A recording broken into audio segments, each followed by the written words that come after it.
قل يا أهل الكتاب تعالوا إلى كلمة سواء بيننا وبينكم ألا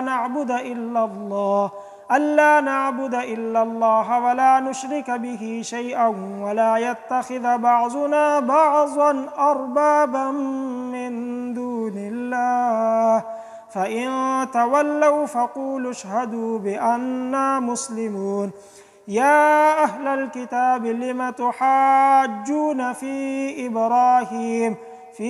إبراهيم وما أنزلت التوراة والإنجيل إلا من بعده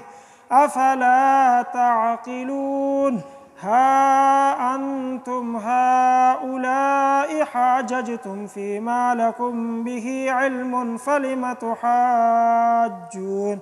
فلم تحاجون فيما ليس لكم به علم والله يعلم وأنتم لا تعلمون ما كان إبراهيم يهوديا ولا نصرانيا ولكن كان حنيفا مسلما وما كان من المشركين إن أولى الناس بإبراهيم للذين اتبعوه وهذا النبي والذين آمنوا والله ولي المؤمنين ودت طائفة من أهل الكتاب لو يضلونكم وما يضلون إلا أنفسهم وما يشعرون يا أهل الكتاب لم تكفرون بآيات الله وأنتم تشهدون يا أهل الكتاب لم تلبسون الحق بالباطل وتكتمون الحق وأنتم تعلمون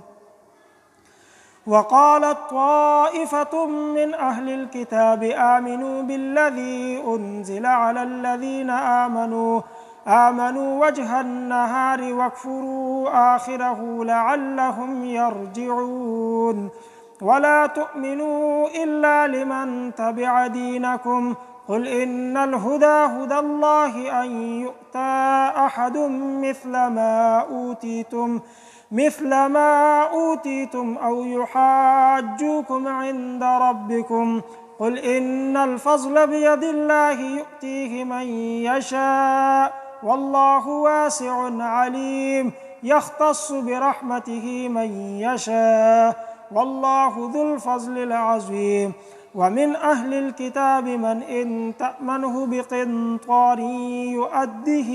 إليك ومنهم من إن تأمنه بدينار لا يؤده إليك إلا ما دمت عليه قائما ذلك بأنهم قالوا ليس علينا في الأميين سبيل ويقولون على الله الكذب وهم يعلمون بلى من أوفى بعهده واتقى فإن الله يحب المتقين إن الذين يشترون بعهد الله وأيمانهم ثمنا قليلا أولئك لا خلاق لهم في الآخرة ولا يكلمهم الله ولا ينظر إليهم يوم القيامة ولا يزكيهم ولهم عذاب أليم وإن منهم لفريقا يلوون ألسنتهم بالكتاب لتحسبوه من الكتاب وما هو من الكتاب ويقولون هو من عند الله وما هو من عند الله ويقولون على الله الكذب وهم يعلمون ما كان لبشر أن يؤتيه الله الكتاب والحكم والنبوة ثم يقول للناس كونوا عبادا لي من دون الله ولكن كونوا ربانيين بما كنتم تعلمون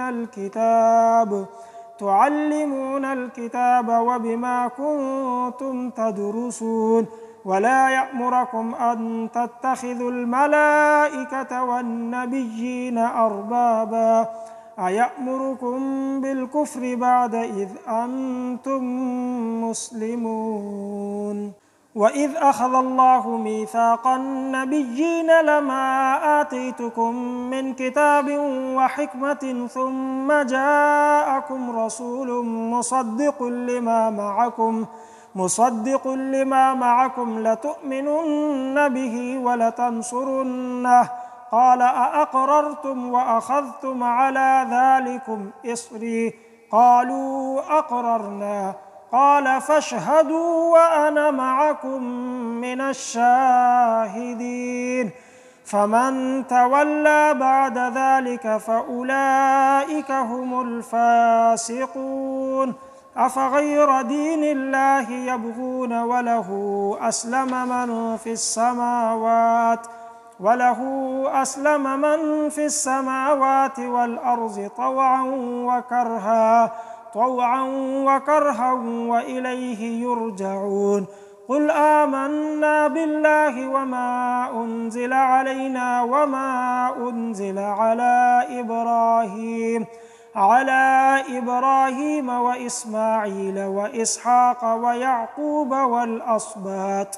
والأصباط وما أوتي موسى وعيسى والنبيون من ربهم لا نفرق بين أحد منهم ونحن له مسلمون ومن يبتغ غير الإسلام دينا فلن يقبل منه وهو في الآخرة من الخاسرين كيف يهدي الله قوما كفروا بعد إيمانهم وشهدوا أن الرسول حق وجاءهم البينات والله لا يهدي القوم الظالمين أولئك جزاؤهم أن عليهم لعنة الله والملائكة والناس أجمعين خالدين فيها لا يخفف عنهم العذاب ولا هم ينظرون إلا الذين تابوا من بعد ذلك وأصلحوا فإن الله غفور رحيم إن الذين كفروا بعد إيمانهم ثم ازدادوا كفرا لن تقبل توبتهم وأولئك هم الضالون إن الذين كفروا وماتوا وهم كفار فلن يقبل من أحدهم ملء الأرض ذهبا ولو افتدى به أولئك لهم عذاب أليم وما لهم من ناصرين